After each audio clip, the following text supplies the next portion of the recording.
YouTube.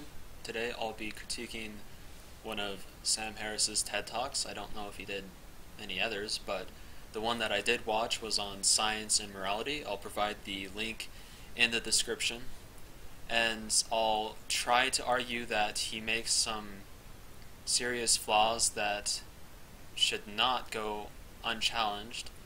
And it's interesting that right off the bat he admits that most people disagree with him in how he views science. Most people, when they talk about science, they assume that you're talking about just what can be empirically verified as what exists, and that you can say nothing more about it. You can just describe it, how it works, but you can't say that it, should work this way.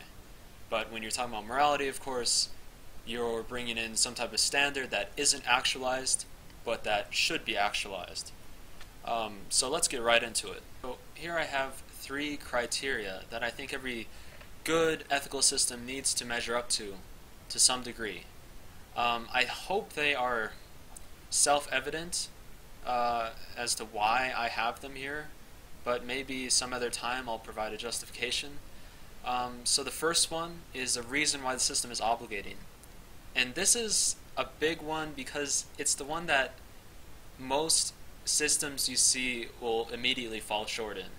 Because you can provide this elaborate system of, do this in this situation and do it because you want to do this and that, but you never see the question asked, well, why should we even be going towards this goal in the first place? Why should we be doing this to get that? Why even think that that is important? Why even think that you need to do this in some type of moral sense? You need to provide this weight that really, it's not a matter of preference, but it's a matter of merely existing as a human. You need to do this, or else you're not a human, you're deficient in some way. And you need to offer an explanation, why does it matter if you're deficient? Because a lot of people just don't care. A lot of people think, it's a difficult question to deal with, is why improve? Why do you even want to, be better? You can talk about, you want to be better because you want to get this. So what? Why do you want to get that? You just keep on going with this chain. And Aristotle, one of the first ethical treatises in history was Aristotle's Nicomachean Ethics. And he noticed this right away, that if you have this instrumental chain of do this to get that to that, you'll just go into like an infinite regression.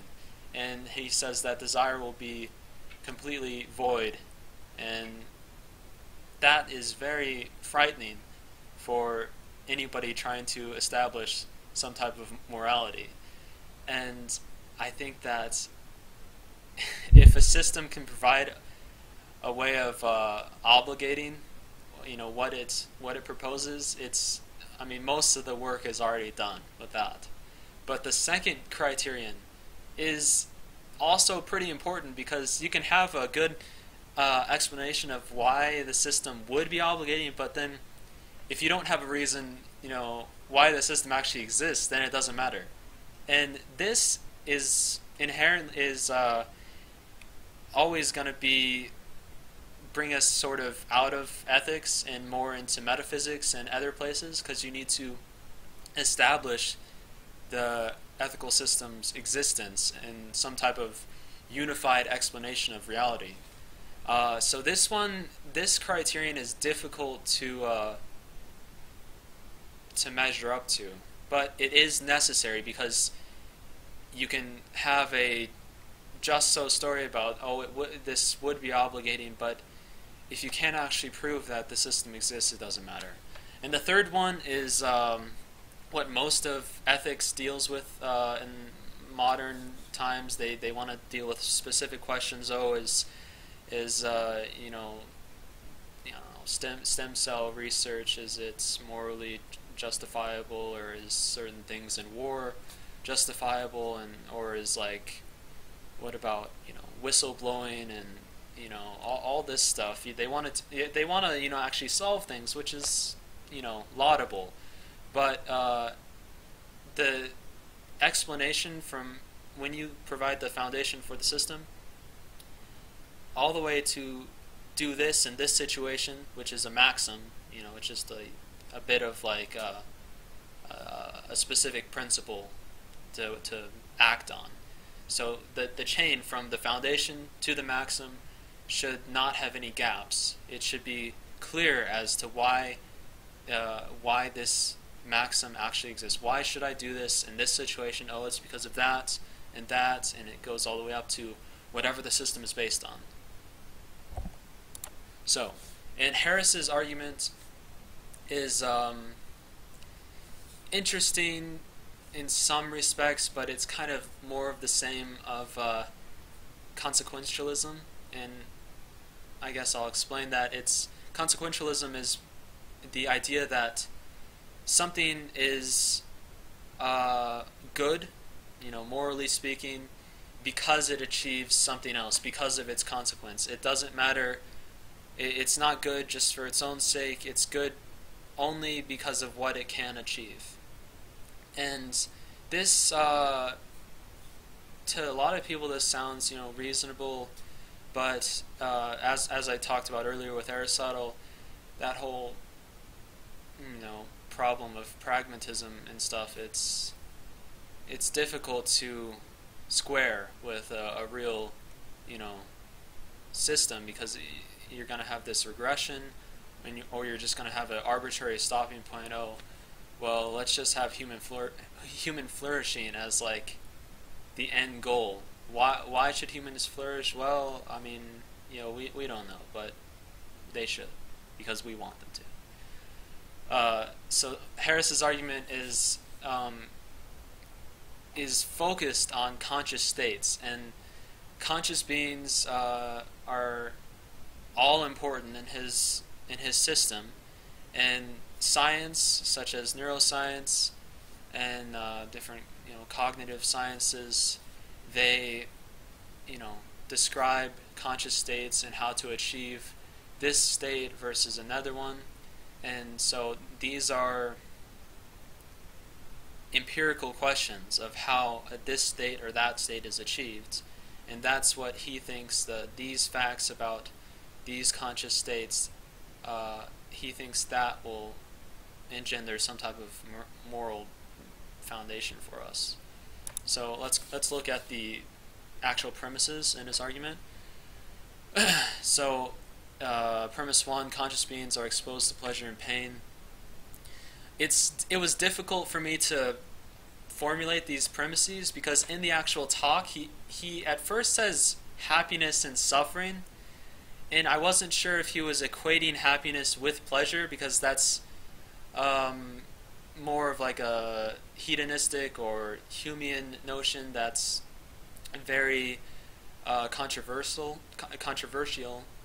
Sorry. Happiness is a difficult thing to, describe, because different people mean different things. Aristotle meant some type of successful, virtuous life, but other people think just some, heaped up pleasurable experiences outweighing painful experiences, and it was hard to try and determine what Harris meant when he said happiness. And I guess when he switched to talking about conscious states and stuff, I assumed that he must be talking about pleasure and pain, because I don't know how you could empirically describe virtuousness or some type of Aristotelian notion of happiness, eudaimonia or something. So I'm just going to go on the assumption that he meant pleasure and pain, because that's what can be empirically verified in conscious states. So it's obvious, yes, conscious beings do experience pleasure and pain, but consciousness, by itself is a somewhat vague notion, because how where's the cutoff point for which animal is conscious and which animal isn't?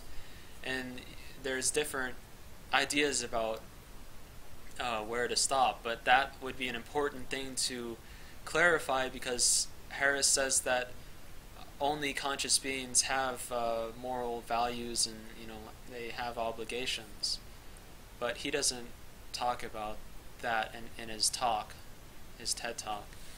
So the second premise is kind of what I already mentioned.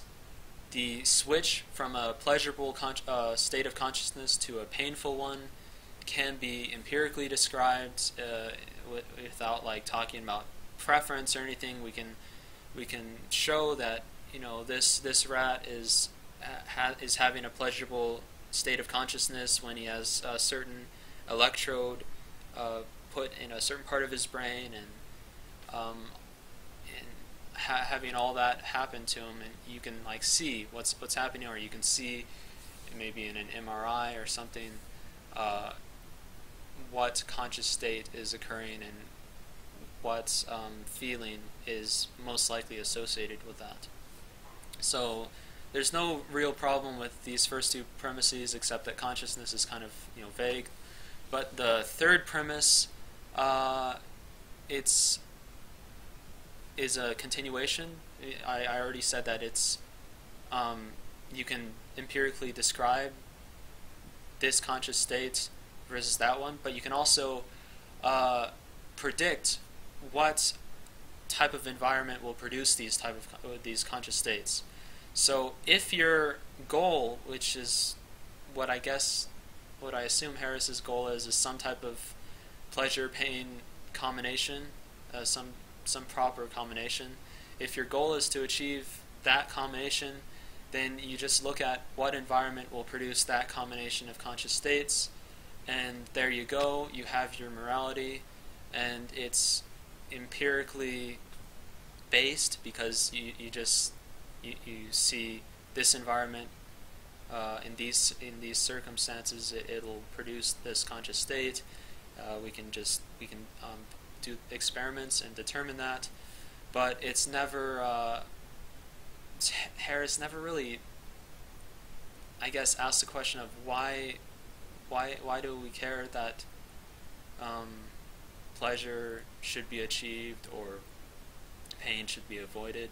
He never really talks about that. He just kind of asserts it and uses his our intuitive desires to to have these pleasurable experiences. Premise 4, conscious states are entirely the result of brain activity. He does say this very clearly in the talk, but it's a very controversial premise because in the philosophy of mind, it's a field in philosophy, there's various models of how the mind works. One is where it's completely reducible to brain states. That's physicalism, and that's what Harris is assuming here. But there's also dualism, where you have a immaterial soul and a material brain, and there's interactions between them. You also have epiphenomenalism, where you have an immaterial soul that doesn't interact with the material brain or body, but they just happen to be, not connected, but they happen to have the same things happening, like at the same time. It was set up like in the past, sometime. I mean, Leibniz thought this, like pre-established harmony, where all the things you experience in your mind, even though there's no connection with the brain or all that, or your body, it just happens to have all the experiences occurring in your mind at the same time that the external stimuli are occurring, like in the body. So it just happens to be, kind of correlated, but not caused. And then there's also idealism, where there is no physical brain. It's all your mental experiences. And then there's another there's another model I just heard of. It's kind of like Spinoza's model. He's a philosopher that taught that there's two that the same reality is has two aspects, a material one and an immaterial one. And there's certain modern people that try and argue that the mind is just another way of looking at the same material reality. Which is, I don't know, it's interesting, but there's a lot, the point is there's a lot of options in the philosophy of mind, and Harris just assumes physicalism to be true. He doesn't provide any justification of it. He just says, whenever we're talking about conscious states, we're necessarily talking about the brain, and so whatever stimuli affects this or that in the brain is very important in our ethical system. I don't see why that has to be, but he just assumes it. So the conclusion in his argument is that empirical fields provide reliable answers about moral well-being. And I don't know what he means by well-being. He just says it. I assume he means, like I said, some combination of pleasure and pain, pleasurable and painful experiences. So his version of happiness is pleasure, I guess. He just kind of equates it to that. And when we're talking about pleasure, it's important to note that it doesn't just mean like base, like, oh, this feels good, like I drink a soda, oh, I get like a rush, this feels good. It can also be like things that are some considered like higher, maybe like when you listen to classical music you feel good. When you read poetry you feel good. That all of this pleasure, regardless of the source of it, be it like some type of chemical versus some type of art, it's all pleasure. So all these pleasurable states of consciousness are, I guess, equivalent to his idea of moral well-being. And if that is, he says that we can, just as in health, health is an empirical question, moral well-being is an empirical one, because there's clear paths to producing these states of consciousness which are pleasurable, and there's clear paths to producing healthy organisms. There's different ways, but there's clear ends. He says that there's a lot of different foods that may be considered healthy, and there's a lot of different bodies that may be considered healthy even though they're not exactly the same. In the same way, moral well-being, there's a lot of variability, but there's clear successes and there's clear failures. For health, it's objectively, death is the opposite of health, and life with no sickness, I guess, is a success in health. I mean, it's sort of, I don't know. But then he kind of like, for the objective failure and success in moral well-being, I kind of lost him here, because he started talking about women's bodies, and that a clear failure is forcing women to cover up, and he gave the example of burqas and hijabs. I don't know, a Salafist Muslim wouldn't consider that a failure, but I think he's just going off of intuition here, off of Western intuition, that this is a moral failure, that if you're forcing a woman to meet certain standards of modesty that we would in the West consider excessive, that's a failure. I don't know. He doesn't justify why this is. He just says that, oh, look at this, it must be this way. Whereas in the West, I guess he doesn't say this, but I guess it's implied that moral success or well-being would be women freely choosing to dress moderately modest, because he talks about how like the like women at like on magazine covers and stuff, it's clearly not it's clearly not morally healthy to view women this way. So I'm guessing a successful way, a good way would be women freely choosing to dress modestly, not being forced, and not freely choosing to dress immodestly, thereby causing other people to view them, objectify them, or whatever the case may be. Here we have the most important part of my video is, does Harris's system actually meet my proposed criteria? And you may disagree with my criteria, whatever, but let's go with it for the sake of argument. The first criterion, which is very difficult to meet, as I said, this is, I'm guessing what the all of this is. He doesn't explicitly say it in his talk, but I'm trying to piece together what he might say. So I would think that the obligating factor for his system is simply that we naturally desire pleasurable experiences rather than painful ones, or we naturally desire a certain combination of that.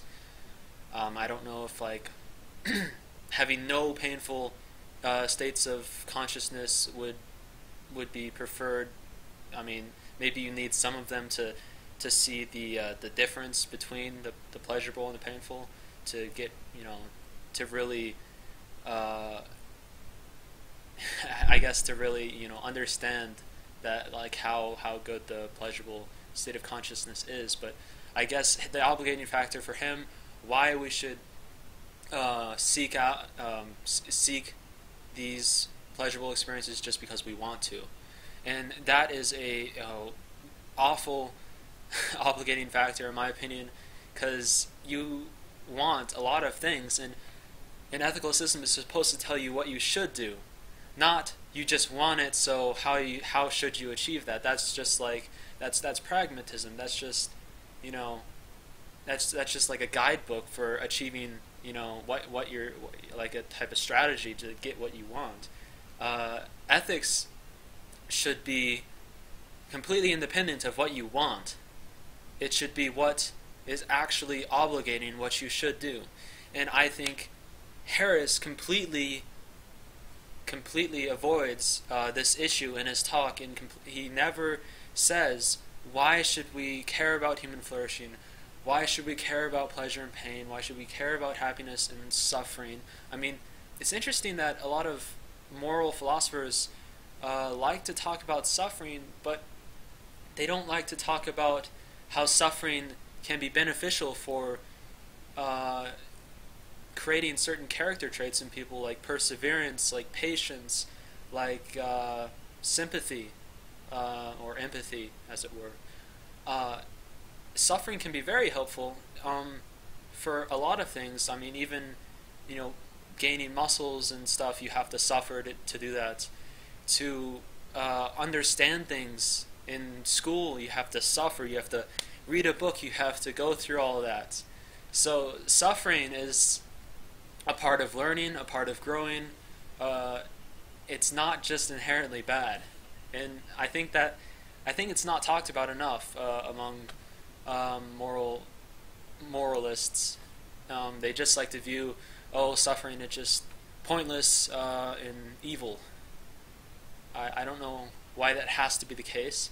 Maybe some of it is, but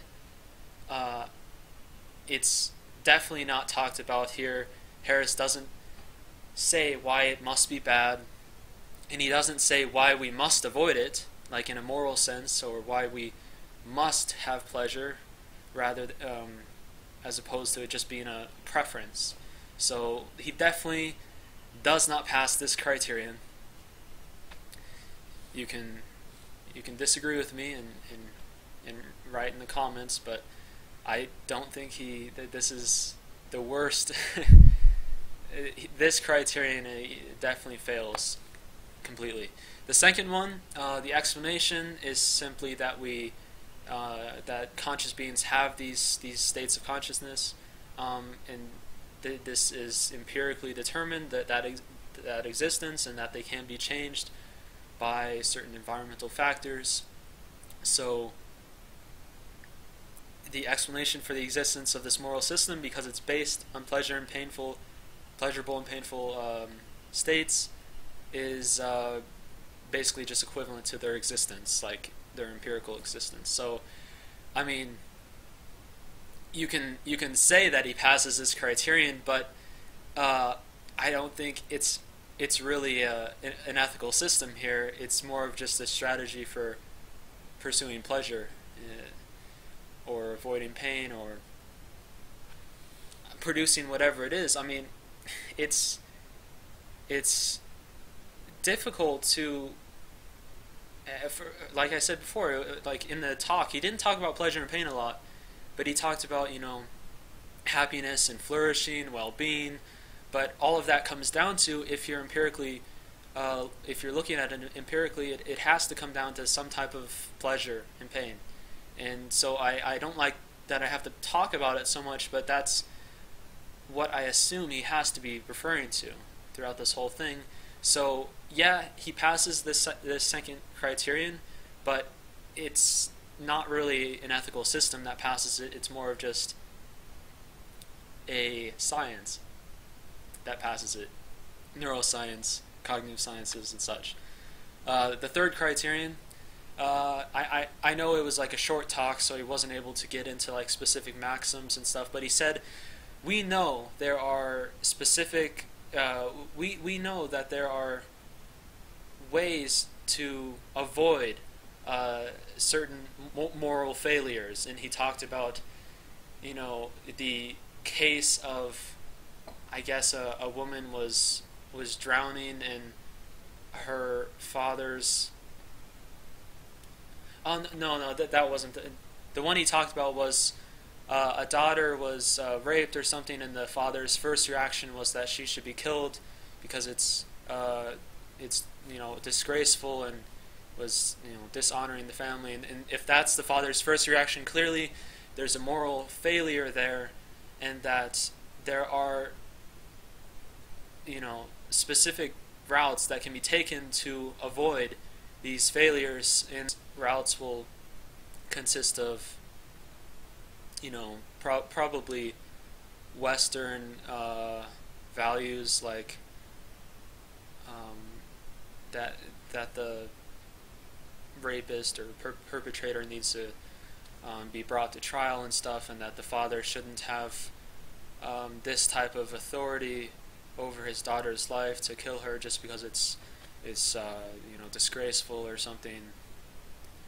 Yeah, he didn't talk about the way to derive specific maxims from this goal of pleasurable experiences, but I assume he could, because he says that it can all be, you can determine empirically what environmental factors will produce this and that pleasurable states and such. So I think it's probably a tall order to provide these specific maxims, but he probably theoretically could provide them, so he could pass this criterion. But still, I don't think the whole system he provides is very satisfactory. He kind of just relies on intuition and Western ideals that aren't really challenged or critiqued or justified in any real sense. So I think that Harris relies too much on rhetoric and appealing to a person's immediate reaction to things. Like he always says, just look at this. It's clearly it's a failure. It's not good. He relies too much on that rather than demonstration of why it is that this isn't bad, or why we should pursue this or that. So in my opinion, his system is has much to be desired. It's lacking any real force to make it an ethical system that we should look to. Thanks for watching. I hope you found some points that were interesting and stimulating, and I'd be willing to discuss further with you in the comments, or maybe make a response video, and maybe even do a like a discussion via Skype or something, and I could record it and post it. So whatever you are wanting to do, I'll consider it. Thanks for watching. See you next time.